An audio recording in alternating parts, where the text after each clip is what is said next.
BJP और RSS लोकतंत्र पर आक्रमण कर रहा है। सारी की सारी संस्थाओं पर ये कब्जा कर रहे हैं और पूरा का पूरा फायदा 2-3 उद्योगपतियों को देते हैं। सारी की सारी चीजें, सारे के सारे बिजनेस इन 3-4 लोगों को मिलते हैं। बीजेपी और आरएसएस लोकतंत्र पर आक्रमण कर रहा है। आप पर तो डायरेक्ट करा,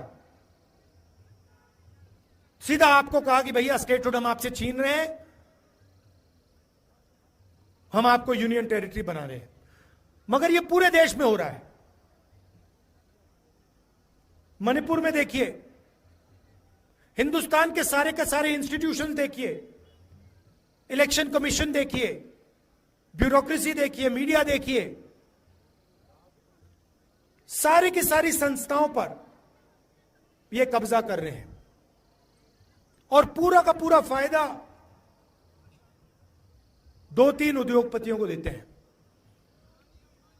ये देखिए, आप नाम जानते हैं, क्या नाम है उनके? अच्छा, नई चीज बोली है। मैं पार्लियामेंट में भाषण कर रहा था, मैंने भाषण में अदानी अंबानी का नाम लिया और मुझे कहा जाता है कि पार्लियामेंट में अदानी और अंबानी का नाम नहीं लिया जा सकता। कमाल की बात है।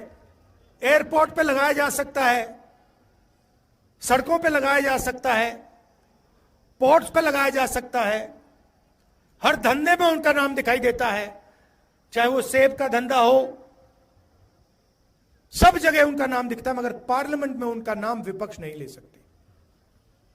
तो फिर मैंने उनसे कहा, मैंने कहा ठीक है भैया, आप कहते हो कि अंबानी अदानी का नाम नहीं ले सकता, तो कुछ तो कहना पड़ेगा, क्या कहूं उनको? तो फिर मैंने स्पीकर सर से कहा कि देखिए, अगर आप चाहते हैं कि मैं अदानी अंबानी का नाम ना लूं, तो फिर मैं वो उनको A1 A2 कह देता हूं। कहना तो पड़ेगा, क्योंकि ये सच्चाई है। सारी की सारी चीजें, सारे के सारे बिजनेस इन 3-4 लोगों को मिलते हैं। लैटरल एंट्री की बात की इन्होंने, कहते हैं कि भैया सरकार में हम साइड से लोगों को लाएंगे। हमने कहा कैसे लाओगे? अमीर लोगों को कैसे लाओगे? गरीबों को आप आने नहीं देते हो, कमजोर लोगों को आप आने नहीं देते हो, ऊपर से आप लैटरल एंट्री करोगे। हम देखेंगे कैसे करोगे। 3 दिन में कहते हैं ठीक है भैया, नहीं करेंगे। तो आजकल सरकार ऑपोजिशन चला रही है, सच्चाई है। जो भी हम चाहते हैं हम करवा देंगे, और हम स्टेटहुड चाहते हैं, जम्मू कश्मीर का स्टेटहुड हम करा देंगे। सारी की सारी चीजें, सारे के सारे बिजनेस इन 3-4 लोगों को मिलते हैं। अमित शाह के जो बेटे हैं, कभी क्रिकेट बैट नहीं उठाया, वो क्रिकेट के इंचार्ज बन गए।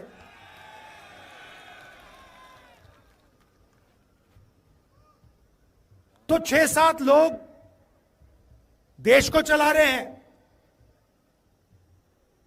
और सोचते हैं कि हिंदुस्तान की जनता, जम्मू कश्मीर की जनता, बाकी स्टेट्स की जनता चुप रहेगी। यहां पे कहा जाता है कि एलजी जम्मू एंड कश्मीर को चलाता है, बट सचमुच में वो एलजी शब्द गलत है। जैसे पहले राजा महाराजा होते थे, वैसे ही ये 21वीं सदी के राजा हैं। जो ये करना चाहते हैं करते हैं, जो भी करना चाहते हैं करते हैं। और सच्चाई है कि जम्मू कश्मीर के लोगों को ना रोजगार मिलता है, ना फायदा होता है, और यहां आपके जो राजा बैठे हुए हैं वो पूरा का पूरा फायदा बाहर के लोगों को दिलवा रहे हैं। चाहे वो आपके स्मॉल और मीडियम बिजनेसेस हो, बिजली का पैसा आपसे ले लेते हैं, बिजली का बिल बढ़ा देते हैं, इलेक्ट्रॉनिक मीटर लगा देते हैं, उसके बारे में कुछ नहीं करेंगे, मगर आपका अधिकार ले लेंगे,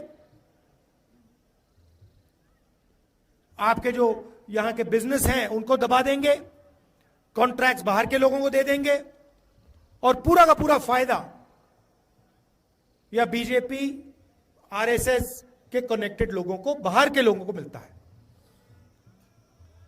और यह लड़ाई सिर्फ जम्मू कश्मीर में नहीं है। हमसे जुड़े रहने के लिए हमारे YouTube चैनल को सब्सक्राइब करें और नई वीडियो की नोटिफिकेशन के लिए बेल आइकॉन को दबाएं।